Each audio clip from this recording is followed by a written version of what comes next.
Guys and dolls, Freedom Dad here, and getting quite late, so it is, and just a couple of thoughts on my mind. I thought about this get down, it's about the Southport thing, and before saying about what I think, I just want to say, like, I want us to keep in mind, obviously, the children, but obviously the children that survived, that witnessed what went on, and obviously the families of what they've run through. You know what I mean? And what they'll be feeling right now, what they'll be going through, the kind of trauma they'll be dealing with, and how some of them don't even know what's ahead of them as far as what this trauma's going to do to them. It's a really sad situation, very, very sad situation. So, um, we'll keep them in our prayers. That's all we can do, and hopefully they get the guidance and the help that they all truly will need. So, that said,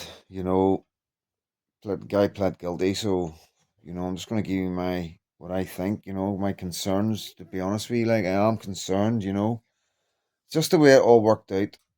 To start with, there was no plea. It wasn't, then it was like then they pled guilty because obviously if you don't say anything, they put a guilty plea in, and then the lawyers said they got no evidence to offer, which is this is normal. That is normal.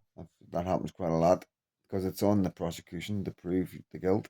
It's not on you to prove you're innocent. So you don't have to, bring any evidence.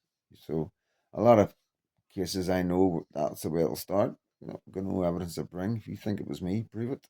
So that was all normal stuff. And then bang, we got the guilty verdict, and I just think it's a wee bit cloak and dagger. Something's not right. It doesn't sit right with me, you know what I mean? And I've just got a funny feeling that this guy's going to get slapped in the wrist. I might be wrong. I might be wrong. Problem is because he's 17, so when you're under 18, you can get this thing. It's called, all different names for it. There's one in Northern Ireland, Saturday State's Pleasure. So that's what you can get when you're young. It's like if you do something really bad, it's up to Saturday State, Northern Ireland when you get out, basically. So I think it's at the Queen's Pleasure in England. That's what they call it in England. So it would be the King's Pleasure now. But if I, there's the minimum, basically the earliest you can get out is 12 years. You know what I mean? That is a possibility. Because you got to understand, like the way have been dealing with this, the whole way Labour have dealt with this, the whole way that you've seen how they behaved. Hiding him, putting a picture up of a wee schoolboy. You seen the picture of him? He looks a nasty piece of work, doesn't he? And then they knew about him, and they knew that, there was 3 times. There was this organisation that they set up to try and prevent terrorists. God, I don't even know what they're thinking about with this. It's just a left wing woke thing that will never work. Obviously we can see that now. So obviously it was set up for a system. So if anybody hears of anybody talking, they can get in and try and change their heart, try and change their mind from being a terrorist. That's what it is. This mad thing, right? So he was referred to them 3 times, and because he didn't have any, it's because he didn't wasn't connected to any terrorist. I don't know how it works out. You know what I mean? What do they need to actually do or be for these people to pay attention? You know? So their excuse was that they didn't see any terrorist connection. Now that concerns me because I reckon that's going to be used in court when the sentencing comes up. I reckon there's a good chance the judge is going to turn around and say, listen, this is a young boy, very mixed up kid. We've had psychological reports done on him and he's really not well, and I think he should go to hospital instead of prison.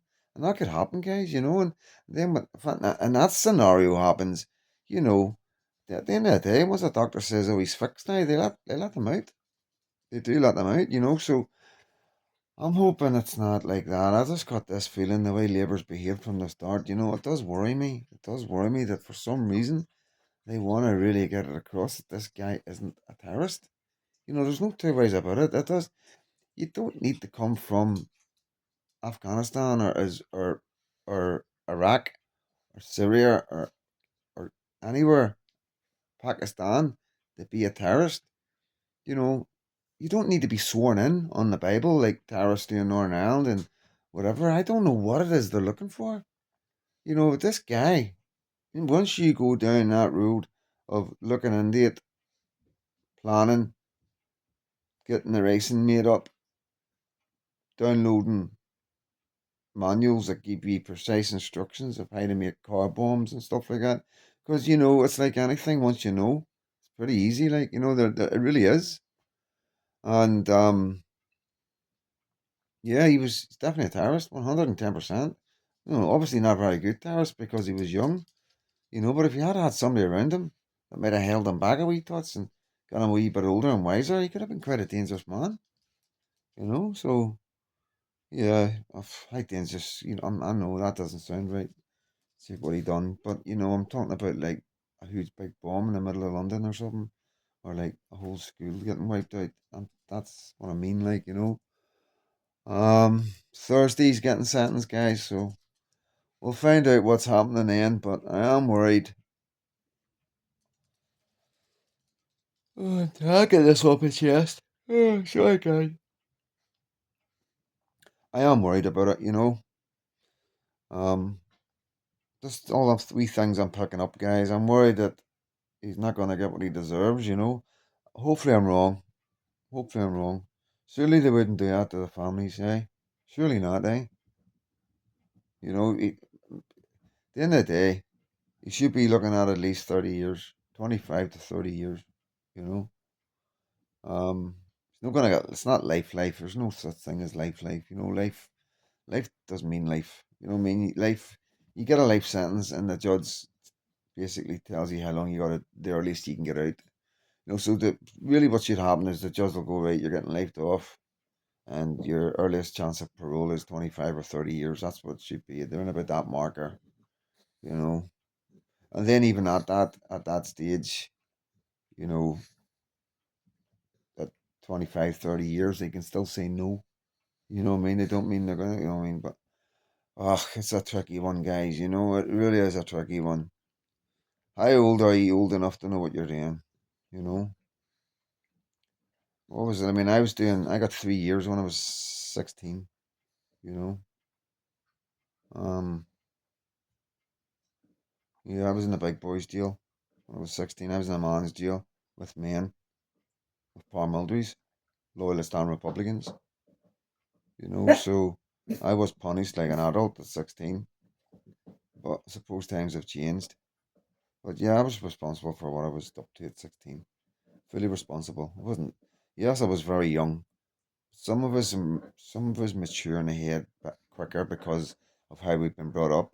I was very immature, as in presenting, shaving, hairs under the arm and all that carry on. It didn't have, what I mean, like maturing as in a young man and like didn't lose my virginity until I was 18. You know what I mean? So I wasn't like that mature, but I had my head screwed on.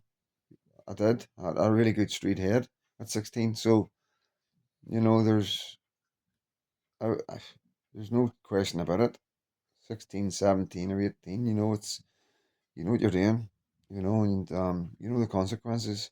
Simple as that.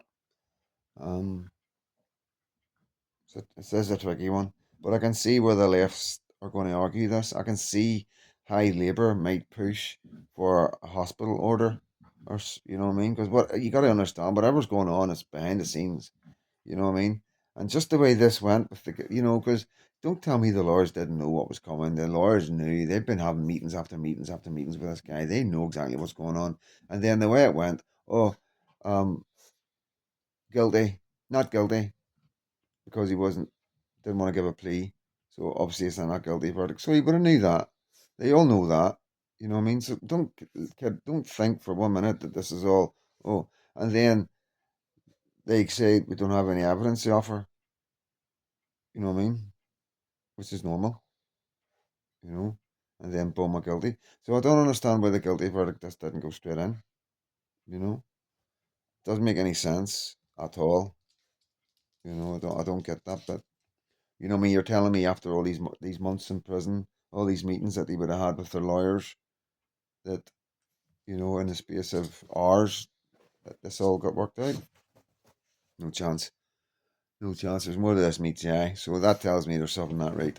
So we'll see what happens, guys. You know what I mean? I'm got a crystal ball. I'm just saying I'm concerned.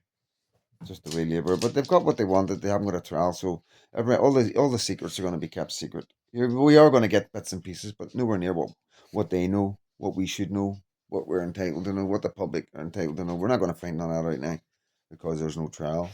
So imagine if in my thinking with these guys, they want to cause as much problems as possible. They want to be shouting statements out, Al-Akbar and all that, and doing whatever they're going to do. You know what I mean? They're passionate about, this guy was passionate.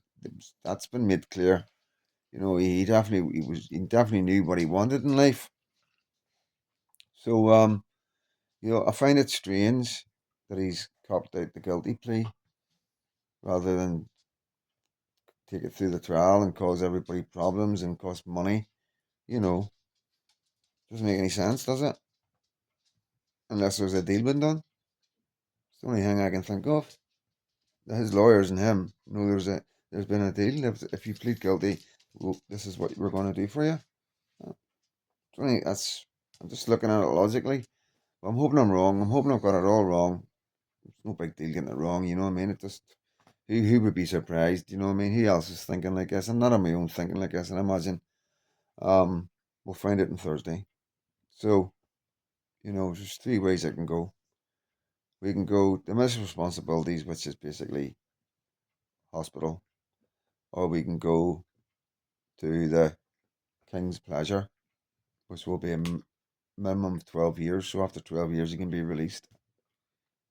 Or we can go down the normal route of 25 to 30 years before he's considered for parole. So, yeah, that's the options they've got. What do you think? Listen, guys, getting late.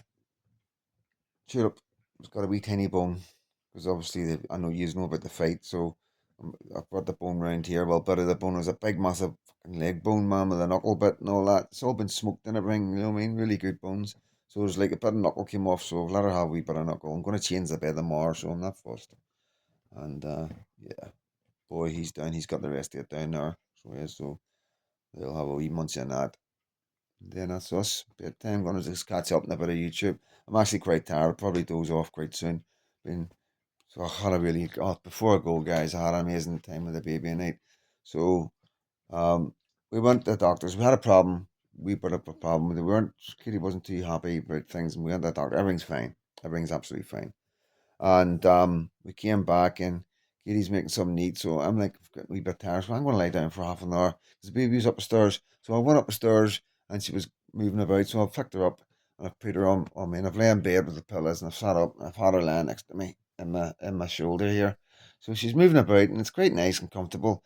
But then she's fell down a wee touch and she's like, so she's looking right at me. So I'm looking right at her. And the two of us were just dozing off together. It was amazing. It really was absolutely amazing, and she was really safe. And I knew I could doze off. I knew she could. Everything was safe. You know what I mean? And there was a time when I opened my eyes. You know what I mean? It was because I was dozing. I opened my eyes, and she like opened her eyes a wee touch. And we sort of looked at each other, and we both sort of shut our eyes again. Just absolutely an amazing moment. And yeah, for half an hour, 40 minutes, we were like that. It was just very precious moment. You know what I mean? Very precious. And it was a moment when I thought to myself, no matter what happens, no matter how long I've got left, you know, um, I'm glad I had that wee moment. It'll be wee moments like that mean the world to me. And you know, I've always like, should have, shouldn't have, you know what I mean, sort of thing. Because I don't want to break her heart. I don't want to leave her because I'm getting old and break her heart like my mum broke my heart. Not that she done it on purpose, but you know what I mean.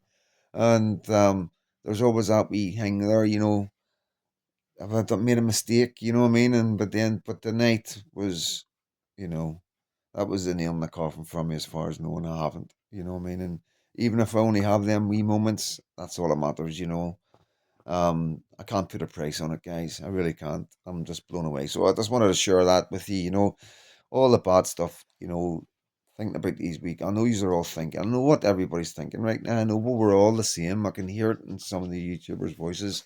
Everybody's trying to carry on as normal, but it's very difficult because the government seem to do a good job at trying to get us to forget certain things. You know what I mean? When it suits them. You know, if it was a far right attack, not that there ever is, but if there was, it would be non-stop. It would be all over the place, non-stop documentaries and all. Anybody that knows him, aunties, uncles, friends, ex-girlfriends from 20 years ago, all get interviewed. You know the score, But when it's something like this, it's very strange how they behave in it. Very, very strange. Very strange. And yeah. So I understand a lot of people will be feeling it right now. So listen, we Lucky's here. We've got we Lucky. She's the future. We'll never forget. But we've got to stay strong for our own young ones coming up.